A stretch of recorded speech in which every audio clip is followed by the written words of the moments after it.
Welcome to అమ్మ home. అమ్మ హోమ్లో సొరకాయ పొడి బియ్యం పిండితో రొట్టెలు. ఇవి ఎలా తయారు చేయాలో ఇప్పుడు చూపిస్తాను. ముందుగా సొరకాయలో నుండి 200 గ్రాముల సొరకాయ ముక్కను కట్ చేసుకోవాలి. ఈ సొరకాయ ముక్కను పీల్ తీసుకోవాలి.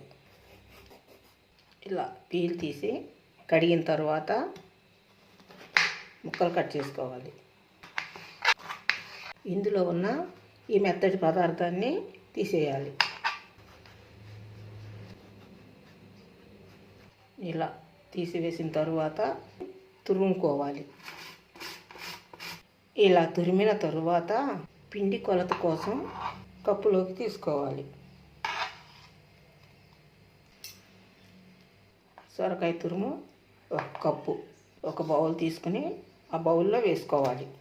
ఈ తురుమును పక్కన పెట్టి 2 పచ్చిమిర్చి, చూపించినంత అల్లము, చూపించినంత పుదీనా, ఈ కొత్తిమీర తురుముకోవాలి. ఇలా ఇవన్నీ తురిమిన తర్వాత సొరకాయ తురుము తీసుకుని ఇలా స్ప్రెడ్ చేసి 200 గ్రాములు సొరకాయ తురుముకి 2/3 కప్పు పొడి బియ్యం పిండి వేసుకోవాలి. 1/2 టేబుల్ స్పూన్ జీలకర్ర, 1 టేబుల్ స్పూన్ నానబెట్టిన సాయి పెసరపప్పు, అల్లం పచ్చిమిర్చి తురుము, పుదీనా తురుము, కొత్తిమీర తురుము, రుచికి తగినంత ఉప్పు వేసి నీళ్లు వేయకుండా ఈ సొరకాయ తురుములో ఉన్న చెమ్మతోనే ఈ పిండిని కలుపుకోవాలి.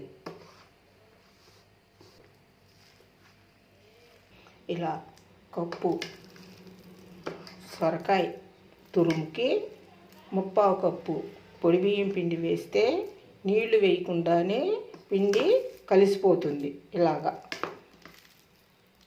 పిండి ఇలా కలిపిన తరువాత స్టవ్ వెలిగించి పెనం పెట్టి పాన్ వేడెక్కిన తర్వాత ఆయిల్ వేసి ఇప్పుడు మనకు నచ్చిన సైజుతో పిండి ముద్దలు తీసుకొని ఇలా స్ప్రెడ్ చేయాలి రొట్టెలాగా.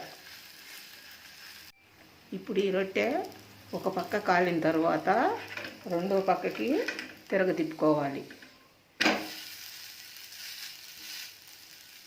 రెండో పక్కన కూడా కొంచెము ఆయిల్ వేసుకోవాలి.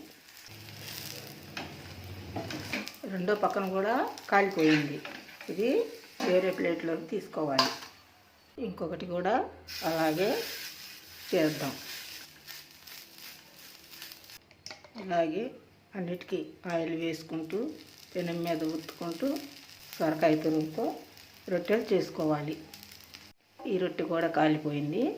దీన్ని కూడా ప్లేట్లోకి తీసుకోవడమే. మరొకటి వేసుకుందాం.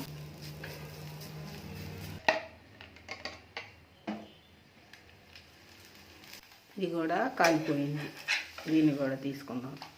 ఇలా మందంగాను కాకుండా పలసగాను కాకుండా ఇలా పెనం మీదే రొట్టెలాగా ఒత్తుకోవాలి. ఈ రొట్టెలన్నీ లో ఫ్లేమ్లో కాల్చుకోవాలి. ఇలా అన్నీ కాల్చిన తర్వాత వేరే ప్లేట్లోకి సర్వ్ చేసుకుంటే సొరకాయ పొడి బియ్యం పిండితో రొట్టెలు రెడీ. సొరకాయ పొడి బియ్యం పిండి రొట్టెలు ఈవినింగ్ స్నాక్స్ రెడీ.